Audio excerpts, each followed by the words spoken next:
चलो तो जो आज हम करने वाले हैं वो है powers of powers and function of the president. तो powers and function of the president में बेसिकली कॉन्स्टिट्यूशन ने प्रेसिडेंट को बहुत सारी पावर्स दी है, mainly executive, legislative, financial, judicial, diplomatic, military और इमरजेंसी पावर्स। और यही पावर्स जो है ये मेनली प्रेसिडेंट के फंक्शंस भी हैं।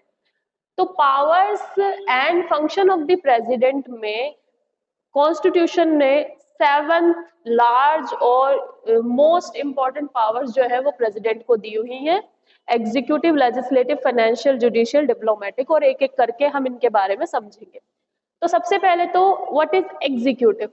तो एग्जीक्यूटिव पावर्स जो है प्रेसिडेंट की वो है एग्जीक्यूटिव पावर्स ऑफ यूनियन जो है वो उसमें ही है, यानी कि प्रेसिडेंट के पास ही रहेगी एग्जीक्यूटिव पावर्स ऑफ यूनियन। और what is executive power of union कि जो भी कोई भी लॉ बनता है, कोई भी ऑर्डिनेंस बनती है, कोई भी एक्ट बनता है, वो तब तक नहीं बनेगा, वो फैसला जो देश के हित में लिया जा रहा है वो तब तक नहीं लिया जाएगा जब तक प्रेसिडेंट नहीं चाहेंगे, जब तक प्रेसिडेंट का साइन उस पर नहीं हो जाता। प्रेसिडेंट का साइन मीन्स कि प्रेसिडेंट का असेंट उस पर्टिकुलर जो एक्ट है उसको नहीं मिल जाता। इट मीन्स कि जितने भी एग्जीक्यूटिव पावर्स है वो सब लाई करते हैं प्रेसिडेंट के हैंड में। प्रेसिडेंट के एग्जीक्यूटिव पावर में एक और आता है मेकिंग अपॉइंटमेंट। प्रेसिडेंट ही अपॉइंट करते हैं पीएम को, प्रेसिडेंट ही अपॉइंट करते हैं this CJI, chief justice of India, president ही अपॉइंट करते हैं attorney general of India, governor of state, जितने भी गवर्नर है स्टेट के उन सबको भी प्रेसिडेंट ही अपॉइंट करते हैं। तो अपॉइंटमेंट मेकिंग में, और इसके साथ साथ प्रेसिडेंट अपॉइंट करते हैं CAG, controller, auditor general of India, CAG को भी वो वही अपॉइंट करते हैं। तो अपॉइंटमेंट मेकिंग में और एग्जीक्यूटिव पावर्स ऑफ यूनियन में जो पावर्स लाई करती है वो प्रेसिडेंट के हैंड में लाई करती है। अब नेक्स्ट अगर हम देखें तो that is the legislative power. Legislative power means law making power. तो लॉ मेकिंग पावर है प्रेसिडेंट के हाथ में, यस प्रेसिडेंट के हाथ में है लॉ मेकिंग पावर। प्रेसिडेंट ही पार्लियामेंट को बुलाते हैं, समन करते हैं।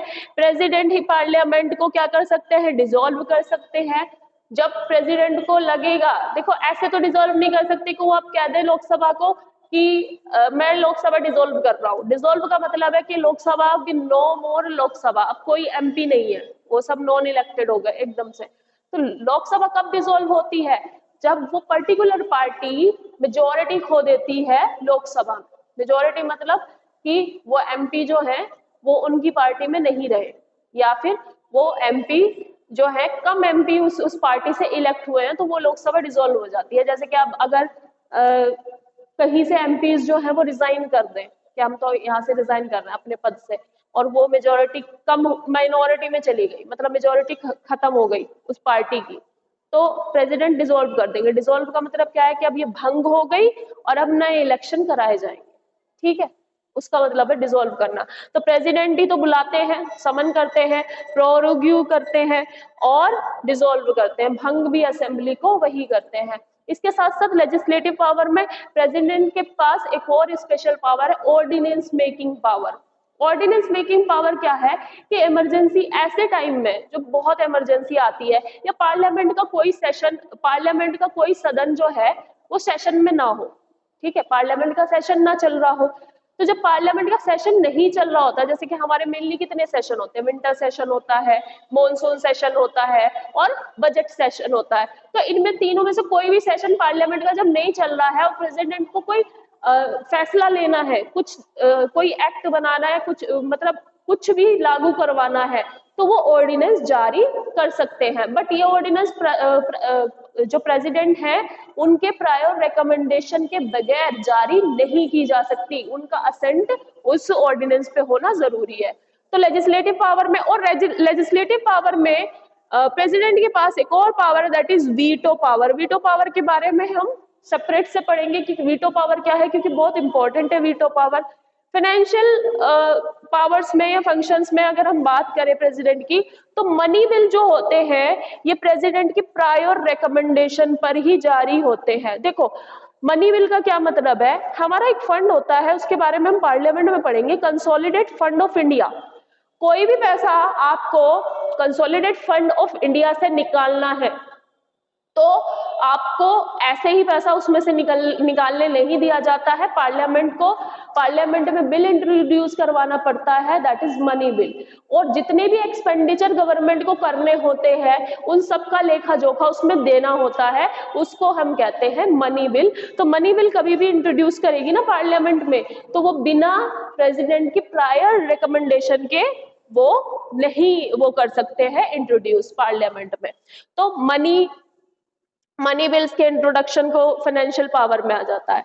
नेक्स्ट आता है जुडिशियल पावर्स। अब जुडिशियल पावर्स क्या है, जुडिशियल पावर्स है जो कि अपने यहाँ पे भी हम इसको डिटेल में पढ़ने वाले हैं जुडिशियल पावर्स को, कि पार्डनिंग पावर ऑफ प्रेसिडेंट, के प्रेसिडेंट जो है वो किस तरह से क्षमादान दे सकते हैं, यानी किसी भी पर्सन को किस तरह से माफ कर सकते हैं अगर उसको कोर्ट ने पनिशमेंट दी, लेकिन इसमें वो कोर्ट से बिल्कुल इंडिपेंडेंट रहेंगे। इसको अभी हम यहाँ पर डिटेल में पढ़ेंगे।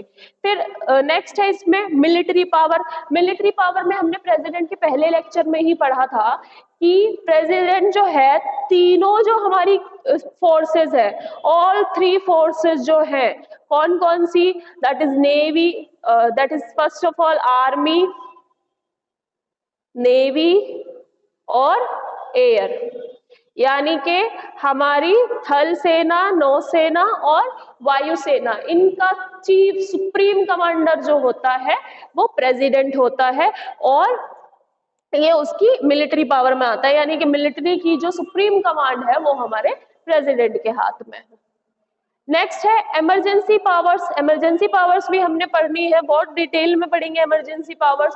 ये टॉपिक ऐसे है इमरजेंसी पावर्स और ये वीटो पावर और ये पार्डनिंग पावर, जो कि हमें बहुत डिटेल में पढ़ना है और इनमें से क्वेश्चन भी आते हैं। इमरजेंसी पावर में हमारे यहाँ पे 3 तरह की इमरजेंसी कॉन्स्टिट्यूशन मेंशन है, that is article 352, article 356 national emergency. National emergency आता है आर्टिकल 352 में, 352 में प्रेसिडेंट रूल आता है आर्टिकल 356 और 365 में, और फाइनेंशियल इमरजेंसी जो है ये आर्टिकल 360 में मेंशन की गई है इन द कॉन्स्टिट्यूशन। तो आज जब जो हम डिटेल में पढ़ने वाले हैं इनकी पावर्स में, दैट इज जो बहुत इंपॉर्टेंट है अंडर आर्टिकल 72। आर्टिकल 72 कहता है judicial powers of the president, कि प्रेसिडेंट के पास जुडिशियल पावर है। कौन सी जुडिशियल पावर्स है, कि आर्टिकल 72 कहता है it empowers the president to grant pardon to person who have been tried and convicted of any offense where punishment or sentence is for an offense against union law, where punishment or sentence is by court martial or sentence is a death sentence। तो president के पास exclusive power होती है कि president किसी भी person को जिसका trial हो चुका है और उसको सजा सुनाई जा चुकी है, उस पर्सन को जो है प्रेसिडेंट माफ कर सकते हैं। दया याचिका जब उसमें डाली जाती है मर्सी पिटिशन को वो उस पर्सन का जो ट्रायल हो चुका है, कन्विक्शन हो चुका है, उसकी सजा को माफ कर सकते हैं। तो इसमें लिखा हुआ है punishment sentence for offence against union law. अगर कोई भी ऑफेंस उन्होंने यूनियन लॉ के अगेंस्ट किया है तब प्रेसिडेंट के पास पावर है कि वो उसे माफ कर सकते हैं, और अगर कोर्ट मार्शल से किया है तब भी वो पार्डन कर सकते हैं, और अगर डेथ सेंटेंस है तब भी पार्डन किया जा सकता है। तो अब ये जो क्षमादान है कितने तरह का है, मतलब कितने टाइप के क्षमादान है जो कि दिए जा सकते हैं प्रेसिडेंट द्वारा किसी भी कन्विक्टेड पर्सन को जो कि दोषी ठहराया जा चुका है। तो बेसिकली इसे पॉपुलरली कहते हैं मर्सी पिटिशन। जो पार्डनिंग पावर है वो मर्सी पिटिशन के थ्रू डाली जाती है, की जाती है, और ये मर्सी पिटिशन जो है टाइम पीरियड में प्रेसिडेंट तक पहुंचाई जाती है। तो पार्डन, क्षमादान, कम्यूटेशन, रेमिजन, रेस्पाइट, रेप्राइट, ये 5 तरह की जो है पावर्स है। 5 तरह के टाइप्स है क्षमादान के कि किस तरह से हो सकता है। तो अब पहला समझो ठीक से बिल्कुल, क्षमा पार्डन। पार्डन क्या है? पार्डन का मतलब माफ कर देना। अब पार्डन, अगर प्रेसिडेंट ने किसी पर्सन को पार्डन किया है, ठीक है, इसका मतलब एक तो उसका सेंटेंस हट गया, मतलब जो उसे सजा सुनाई गई है वो भी हट गया, हाँ, और उसका कन्विक्शन भी हट गया, मतलब जो भी उसने जिस भी दोष में वो दोषी ठहराया गया है, कन्विक्शन जो उसका दोष है वो भी खत्म। दोनों चीजें खत्म कर देंगे प्रेसिडेंट के, माफ कर दो, छोड़ दिया, ठीक है।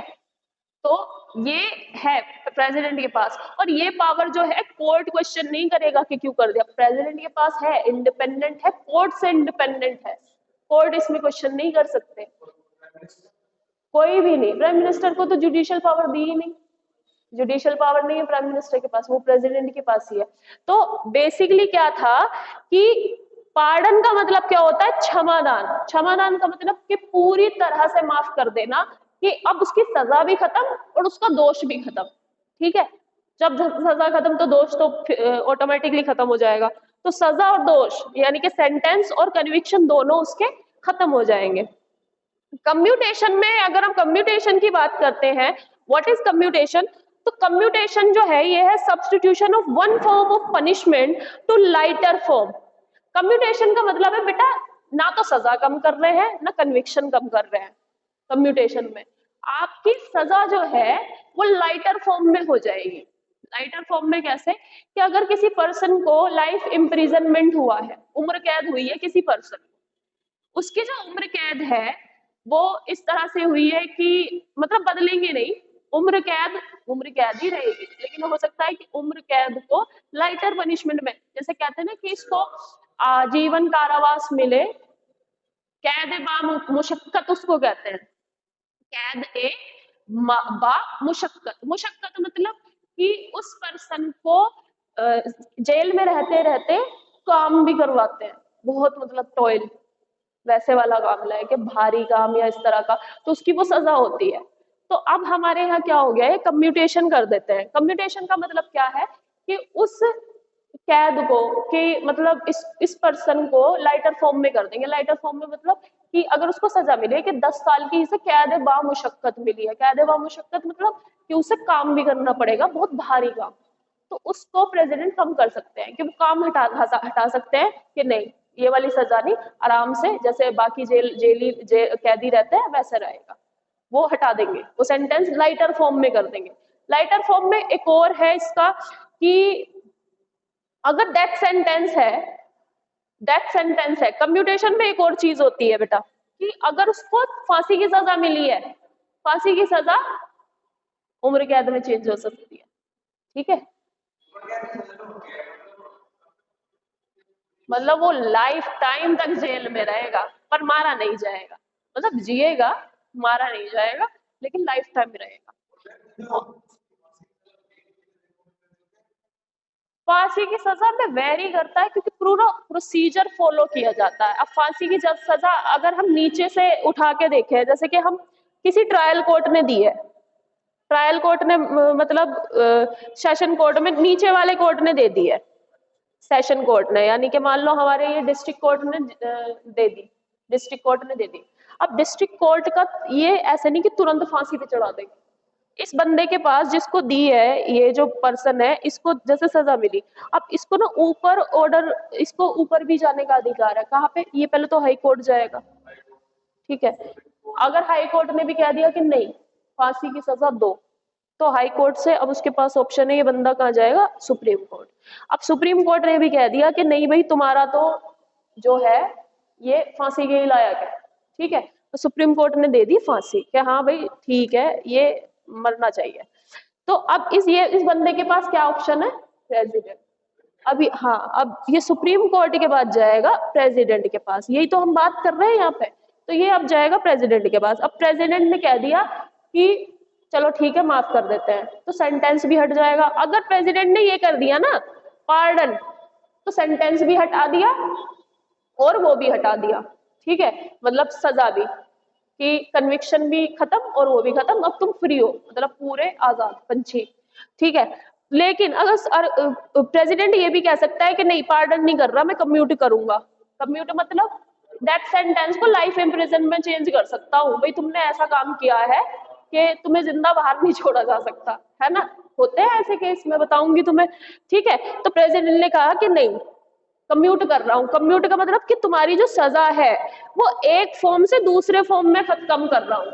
मतलब डेथ सेंटेंस है, लाइफ इम्प्रिजनमेंट में कर रहा हूँ। और रिगोरियस लाइफ इम्प्रिजनमेंट है, यानी कि कैद मुशक्कत है, तो उसे और कम कर दूंगा। ठीक है, तो ऐसा हो जाता है, उसे और कम कर देते हैं। अब मान लो प्रेसिडेंट ने कहा कि नहीं, कम्यूट नहीं कर सकते, ये हो सकता है कोई, मतलब अब बात आती है, अगर वो बंदा विकलांग है, विकलांग है, अपंग है, अपाहिज है, स्पेशल है, मतलब फिजिकली डिसेबल्ड है, या फिर वो कोई महिला है,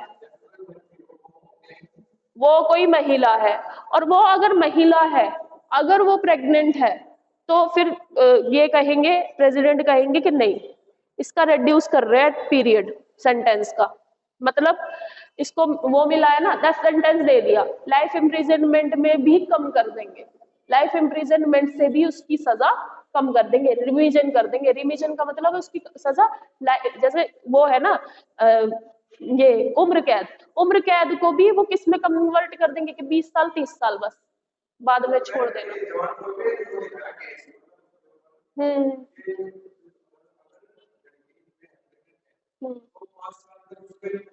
हाँ, मतलब ये रूल है। हाँ हाँ, रियल है, वो रूल है कि अगर प्रेग्नेंट है तो बच्चे को थोड़ी ना, बच्चे ने क्या किया, अनबोर्न चाइल्ड के भी तो राइट है, बच्चे ने थोड़ी ना कुछ किया, तो बच्चे का पहले वो डिलीवरी होगी, और डिलीवरी के बाद बच्चा जब तक सफिशिएंटली बड़ा नहीं हो जाता है तब तक वो नहीं दे सकते। हाँ, लेकिन वो रहेगी अगर है, मतलब इस तरह का केस है। अब ऐसे बहुत रेयर केसेस होते हैं, जनरली उसमें तो चलो वो तो मूवी है, उसमें तो दिखा दिया, पर जनरली क्या होता है, महिलाओं को फांसी की सजा बहुत कम दी गई है। हमारे यहाँ पे फांसी की सजा हटाने की भी बात चलती है बेटा। हमारे यहाँ फांसी की सजा का मतलब, हमारे इंडिया में है और कंट्री में है ये, लेकिन डिबेटेबल है। कैपिटल पनिशमेंट हमारे लॉ में नहीं था, ये अंग्रेजों ने इंट्रोड्यूस करवाया। हाँ, पर हमारे यहाँ फांसी नहीं दी जाती है ज्यादा, लेकिन इसको हटाने की बात इसलिए हो रही है क्योंकि जो रियल कल्प्रेट है वे बच जाते हैं और निर्दोषों को फांसी हो जाती है। सुप्रीम कोर्ट ने खुद कहा है कि ऐसे कितने सारे फैसले हमने दे दिए हैं जो कि गलत रहे हैं।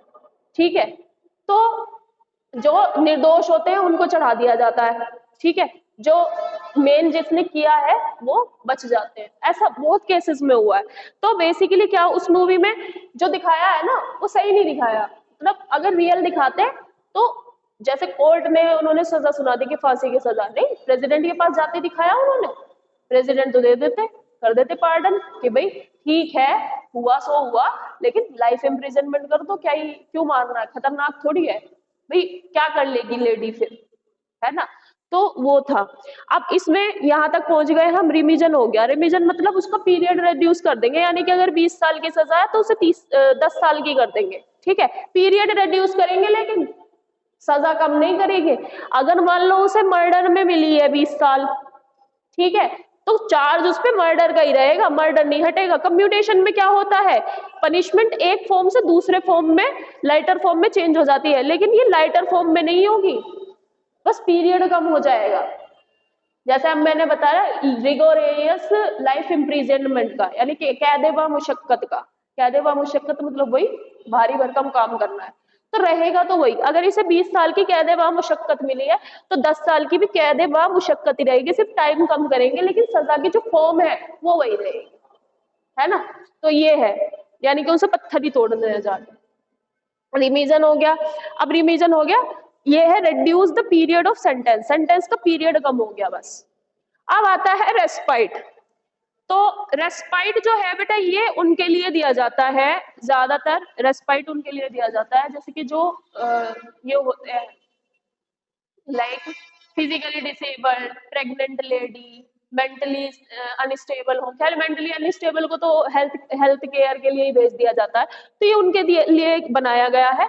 जैसे कि अगर कोई ब्लाइंड है या ब्लाइंड और डेफ या कुछ भी उसमें फिजिकली डिसेबिलिटी है और प्रेग्नेंट लेडी है या लेडी है, तो उनके साथ क्या होता है, रेस्पाइट कर देते हैं। रेस्पाइट मतलब लेस कर देते हैं उसका सेंटेंस, मतलब कम कर देते हैं उसकी सजा को, ठीक है। और गुड बिहेवियर पे भी कम कर देते हैं, हमारे यहाँ पे है, ठीक है।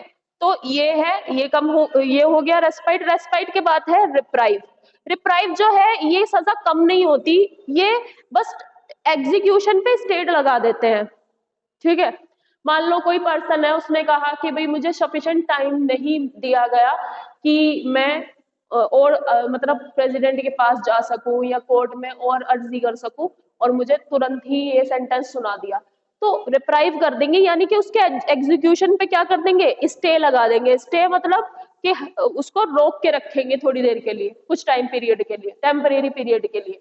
अगर उसे डेथ सेंटेंस मिला है कि आप क्षमादान के लिए अप्लाई कर सकते हो, मिल जाता है ठीक है, नहीं मिल जाता तो आपका रहेगा वही डेथ सेंटेंस। तो ये रिप्राइव है। तो ये जो सारी पावर है ये प्रेसिडेंट के पास है। प्रेसिडेंट कुछ भी कर सकते हैं, पार्डन, कम्यूटेशन, रेमिजन, रेस्पाइट और रिप्राइव, और वो कंडीशन देखकर ही करेंगे। और एक और चीज इसमें है कि ये जो है इंडिपेंडेंट ऑफ जुडिशियरी है, ये इंडिपेंडेंट ऑफ जुडिशियरी, मतलब ये जो पावर है प्रेसिडेंट की, इस पावर में प्रेसिडेंट जो है किससे नहीं पूछेंगे, सीजेआई से कंसल्ट नहीं करेंगे। वो ये नहीं पूछेंगे कि मैं ये सजा दे रहा हूं तो मैं दे दूं, ऐसा नहीं पूछेंगे। ये टोटली ये किसके हाथ में है, प्रेसिडेंट के हाथ में, वो चाहे जो करे किसी से। अब इसमें चलो एक केस में बता रही हूँ, मैंने तुम्हें शायद बताया भी हो, केस है इसमें निठारी वाला, ये रिसेंट का ही है। निठारी निठारी कांड के नाम से प्रचलित है, निठारी कांड, हत्याकांड कहते हैं इसे। और ये अराउंड 2006 का है, अराउंड 2006 का है निठारी कांड। निठारी कांड के बारे में मैंने पहले भी बताया था कि वो दो थे, अमरिंदर कोहली और एक पंधेर, ठीक है। तो सुरेंद्र कोहली और पंधेर, तो ये दो थे, एक मालिक था एक नौकर था, ठीक है। यही निठारी सेक्टर 32-31 के आसपास ही नोएडा में। तो इनकी कोठी थी, और उस कोठी में क्या था कि उस कोठी के पीछे, वहां पे मतलब निठारी गांव है पास में ही उस कोठी के, तो ग्रेटर नोएडा में, तो वहां पे पास में से बच्चे गायब हो रहे थे, लड़कियां भी लड़के भी। हाँ, तो जब बच्चे गायब हो रहे थे तो उनकी बच्चों का कुछ पता नहीं चल रहा था, और हड्डियां जो है उनकी कोठी के पीछे, हड्डियां, मांस, टुकड़े वुकड़े, ये सब मिला। वो जब उन्होंने रिकवर किया तो वो जो गुमशुदा बच्चे हैं उनसे भी मैच कर गया, ठीक है। तो फिर उस शक के तौर पे फिर उन्हें उठाया, कोहली और पंदेर को, ठीक है। अब उसमें एक मैंने बताया था आयरन करने वाली लेडी थी जो प्रेस करती थी, उनकी पोती भी गायब हुई थी, ठीक है। लड़की गायब हुई थी शायद, पोती है लड़की, लड़की गायब हुई थी। तो वो प्रेस करती थी, तो वो एक बार कोहली जो है, सुरेंद्र कोहली, वो लेके गया कपड़े उनके पास, तो उस पर ब्लड लगा हुआ था कपड़ों पे। तो उन्होंने कहा, उसने पूछा कि क्यों ये इस पे खून क्यों लगा है, मतलब कपड़ों पे वो प्रेस करने के लिए। तो उसने कहा कि मालिक जो है वो चिकन लाए थे तो उसका दाग लग गया। अब पता नहीं सच है झूठ है। फिर ये ट्रायल चला। अब ट्रायल चला तो इनको जो है कोर्ट ने, जो सेशन कोर्ट है, इन्होंने फांसी की सजा सुना दी थी, ठीक है। अब सेशन कोर्ट से केस फिर गया हाई कोर्ट में। हाई कोर्ट ने फिर इनको कहा कि नहीं फांसी रहेगा, सुप्रीम कोर्ट से भी क्लियर होगा तो फांसी रहेगा। फिर अब फांसी की फैसिलिटी डासना जेल में है नहीं, फांसी की फैसिलिटी है मेरठ जेल में। अब उनको फिर सुप्रीम कोर्ट ने ये कहा कि जहाँ पे डासना जेल में फांसी की फैसिलिटी नहीं है तो मेरठ जेल में भेजा जाए। अब मेरठ जेल में भेजा गया, चलता रहा केस, खूब खींचा, 2006 देखो कितना टाइम हो गया, फिर चलता रहा केस। फिर वहां से सुप्रीम कोर्ट में ये कहा, सुप्रीम कोर्ट में जब केस गया तो सुप्रीम कोर्ट ने कहा कि आपने फांसी की सजा सुनाने में बहुत टाइम, मतलब फांसी देने में बहुत टाइम निकाल दिया, कि अब इनकी फांसी नहीं होगी, अब इन्हें बस उम्र कैद कर दो। तो उसको उम्र कैद कर दी। अब वो ट्रायल चल ही रहा था हाई कोर्ट में, सुप्रीम कोर्ट ने तो कह दिया कि उम्र कैद में कन्वर्ट कर दो, मामला खत्म करो, उम्र कैद में हो गया। फिर वो फिर से हाई कोर्ट में चल रहा था वो केस, किसी और मतलब और इन्वॉल्वमेंट, मतलब बहुत सारे केसेस थे, जिन जिन के बच्चे गायब हुए उन सब ने केस कर रखा था, ठीक है। तो अलग अलग केसेस थे। तो फिर जब उसकी सुनवाई आई तो उन्हें बरी कर दिया था केसेस में। अब कैसे बरी किया, उसमें वो लोग ये लिंक नहीं निकाल पाए, एविडेंस नहीं दे पाए कि इन्होंने ही किया है। हाँ, प्रॉब्लम क्या है, एक वर्ड होता कन्फेशन। कन्फेशन का मतलब कि मैंने कोई क्राइम किया है, ठीक है, और मैं खुद ही कह दूं कि हाँ मैंने किया है, तो कोर्ट मेरी बात नहीं मानेगा। क्यों नहीं मानेगा पता है? हो सकता है किसी ने मेरे को धमकी दे रखी हो, मेरे घर वालों को किडनैप कर रखा हो और ये कह रखा हो कि हम तुम्हारे घर वालों को मार देंगे और तुम ये कह दो कि तुमने किया है, ठीक है। तो ये था। अब यही यही बात कोर्ट ने कही कि आप सिर्फ कन्फेशन के बेस पे ये नहीं कह सकते कि इन दोनों ने किया है, ठीक है। कन्फेशन, कन्फेशन का मतलब क्या है कि उन दोनों ने ये कन्फेस कर लिया कि हाँ हम बच्चों को मारते थे। उन्होंने ये कहा कि हाँ हम बच्चों को मारते थे, और इवन उनका लाई डिटेक्टर टेस्ट तक हुआ, नार्को टेस्ट तक करवाया उन लोगों का। पता नहीं चल रहा था ना, नार्को टेस्ट का मतलब होता है उनको दवाइयां दी जाती है, नशे की दवाइयां दी जाती हैं, और उससे उनसे सवाल पूछे जाते हैं उस हालत में ताकि वो सच बोल दें, ठीक है। नार्को टेस्ट भी करवा दिया, अब नार्को टेस्ट सब कुछ हो गया, लेकिन कोर्ट ने फिर यही कहा कि सिर्फ कन्फेशन के बेस पे इनको सजा नहीं दी जा सकती, इसलिए उन्हें बरी कर दिया, पंधेर को। और सुरेंद्र कोहली अभी जेल में ही रहेगा, पंधेर को बरी कर दिया, ठीक है, क्योंकि सुरेंद्र कोहली पे एक और दो तीन और केसेस भी चल रहे हैं। तो उस समय हेडलाइन बनी थी खूंखार दरिंदा बच्चों को खाते थे, क्योंकि वो खुद बोलता था कि मैं बच्चों को लाता था ललचा करके और मेरा मालिक जो है उनको मारता था और ऐसे करते थे। बट तुम, हो सकता है उनके पीछे कोई बहुत बड़ा बिजनेसमैन हो सकता है बहुत बड़ा पॉलिटिशियन हो, और उनके कहने पे उन्होंने कन्फेस कर लिया हो। तो ये जो होता है ना, ये प्रॉब्लम होती है कि हम इनोसेंट को वो दे देते हैं सजा, लेकिन हमारे लॉ में एक वो है कि innocent until prove, until proven, मतलब गिल्ट जब तक उसका प्रूव नहीं हो जाता ना तब तक वो निर्दोष है, जब तक दोष साबित नहीं होता ना वो निर्दोष है, ठीक है। तो ये सुरेंद्र कोहली वाले केस में क्या हुआ था, सुप्रीम कोर्ट ने ये कर दिया था, ठीक है। अब सुरेंद्र कोहली, मान लो सुरेंद्र कोहली या ये लोग उस समय गए होते प्रेसिडेंट के पास, तो प्रेसिडेंट, अब इसमें एक और केस है निर्भया केस, रीसेंट का तुम्हें पता ही होगा। तो निर्भया दिल्ली में जो केस हुआ था, ये निर्भया केस है 2012 का। तो 2012 में जो ये केस हुआ था उसमें 5 थे, 5 में से एक जेल में मर गया था, ठीक है। एक की जेल में ही डेथ हो गई थी, बचे 4, एक जुवेनाइल था, उसको जुवेनाइल कोर्ट में भेज दिया। तो इनको फांसी की सजा मिली थी, और जब ये प्रेसिडेंट के पास गए मर्सी पिटिशन के लिए, तो प्रेसिडेंट ने भी इन्हें मर्सी पिटिशन नहीं दी, मतलब दया नहीं दी। ये गए थे डेथ सेंटेंस अपना कम करवाने, लेकिन प्रेसिडेंट ने नहीं दी। क्यों नहीं दी? क्योंकि बेटा इनका अपराध ऐसा है कि पूरे समाज के लिए वो खतरा है। क्यों? क्योंकि इन्होंने जो अपराध किया है वही कल को किसी और के साथ कर सकते हैं, ठीक है।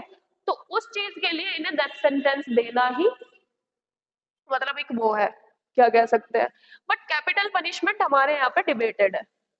कैपिटल पनिशमेंट मतलब डेथ सेंटेंस, इसे राज दंड कहते हैं, कैपिटल पनिशमेंट। ये डिबेटेबल है, सुप्रीम कोर्ट खुद कहता है कि इसको हटा देना चाहिए कैपिटल पनिशमेंट को, क्योंकि किसी पर्सन को अगर डेथ सेंटेंस का डर होता तो अब तो क्राइम रेट ऊपर चढ़ रहा है, नीचे तो हुए नहीं, क्राइम्स कम हुए।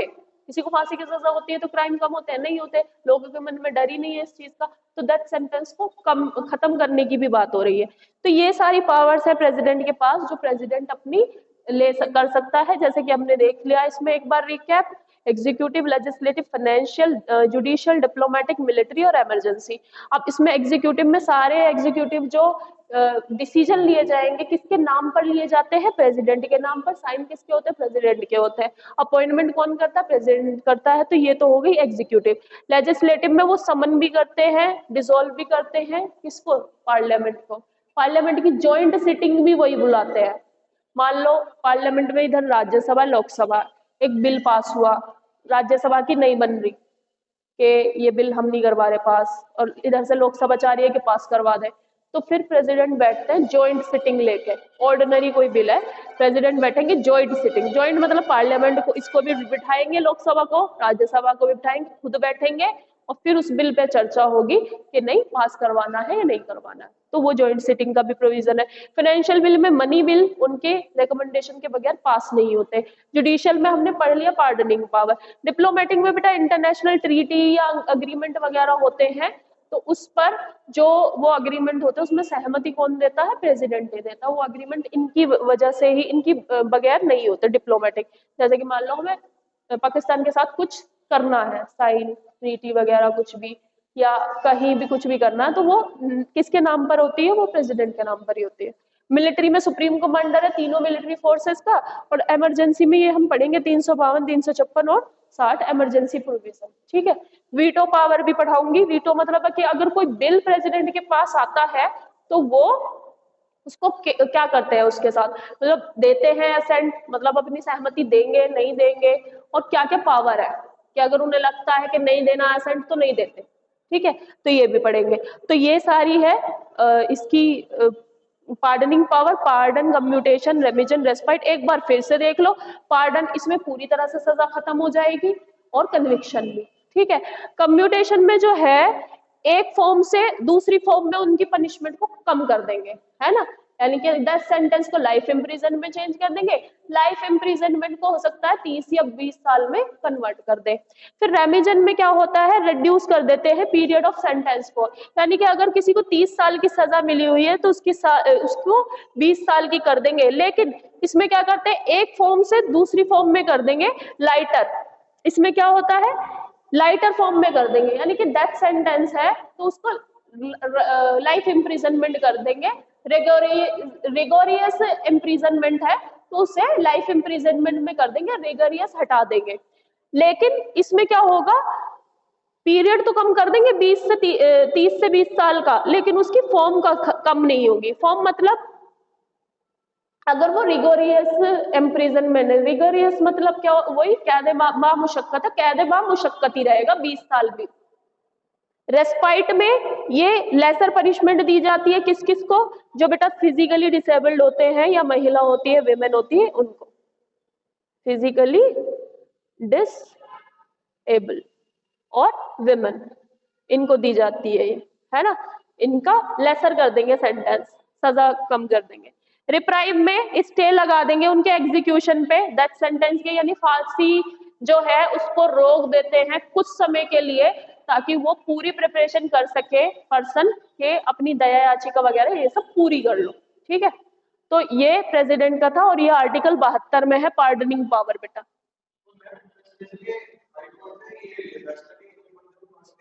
हाँ।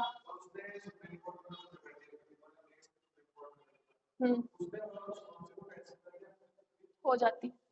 हाँ, सुप्रीम कोर्ट का फैसला बाइंडिंग होगा हाई कोर्ट पे। अगर सुप्रीम कोर्ट ने कह दिया ना कि फांसी नहीं है, मतलब ही नहीं है, ग्राउंड ही नहीं है, तो खत्म। हाँ, हटा दी। क्योंकि इसके केस में भी तो ऐसे हुआ था इनके निठारी वालों के, सुप्रीम कोर्ट ने ये कह दिया था। अब सुप्रीम कोर्ट ने हाई कोर्ट की फांसी को तो वैलिड रखा कि हाँ ठीक है फांसी दे दो कोई नहीं, लेकिन फिर क्या हुआ? फांसी देने में थोड़ा सा टाइम लग गया। अब सुप्रीम कोर्ट ने कहा कि जो टाइम होता है फांसी का वो आपने निकाल दिया, तो अब इनको फांसी नहीं होगी। अब सुप्रीम कोर्ट ने क्या किया? उम्र कैद में खत्म कर दिया। क्योंकि सुप्रीम कोर्ट जो है बेटा हमारा फाइनल कोर्ट है, इसकी जो भी वो होंगी फैसले वो सब पे बाइंडिंग होंगे। ठीक है, सुप्रीम कोर्ट फाइनल है, सब पे बाइंडिंग होंगे। बहुत एक्सेप्शनल केसेस है जिसमें प्रेसिडेंट ने पार्डन किया है, नहीं तो प्रेसिडेंट ने पार्डन भी नहीं किया, क्योंकि बहुत सारे केसेस ऐसे हैं जिनमें नहीं किया जा सकता है। जैसे निर्भया वाला केस, बेटा निर्भया वाला केस पूरे समाज के लिए सबसे मतलब ऐसा केस था कि पूरी समाज के लिए खतरा है।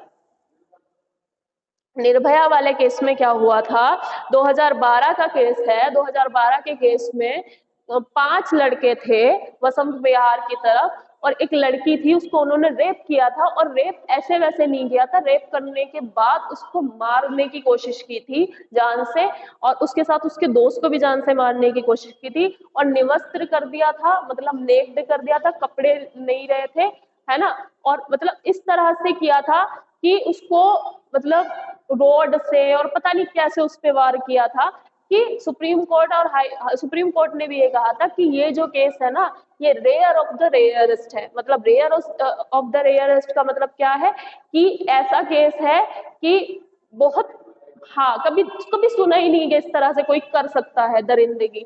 तो फिर सुप्रीम कोर्ट ने जब दी थी ना पनिशमेंट, फांसी दी थी, और ये दया याचिका के लिए प्रेसिडेंट के पास गए थे, तो प्रेसिडेंट ने वो रख दिया था कि फांसी ही होगी, मतलब दया नहीं दिखाई थी इन पे। तो ऐसे केसेस में दया नहीं दिखाई जाती है। उल्टो अगर ऐसा केस होता है कि ठीक है हो जाता है या कुछ, तो प्रेसिडेंट दे सकते हैं दया, है ना, वो दया। लेकिन ऐसे नहीं होती, दया ऐसे ही होती है कि पार्डन फांसी से उम्र कैद में कन्वर्ट हो सकती है, उससे कम नहीं करते। ठीक है, तो ये याद रखना। और सारी चीजें, और ये इस तरह से मैंने तुम्हें बनाया है, इसे कहते हैं सिनॉप्सिस। ठीक है, सिनॉप्सिस, इसे कहते हैं सिनॉप्सिस। ठीक है, सिनॉप्सिस का मतलब होता है माइंड मैप। मतलब तुम एक मैप, माइंड में एक मैप बना लो कि हमने कहाँ से स्टार्ट किया था, फंक्शंस लिखे, फंक्शंस में हमने यहीं पर छोटा छोटा लिख दिया, फिर इसको जोड़ा हमने जुडिशियल से। तो इस तरह से एक माइंड मैप माइंड में होना चाहिए, जिससे कि हमें चीजें याद रहे।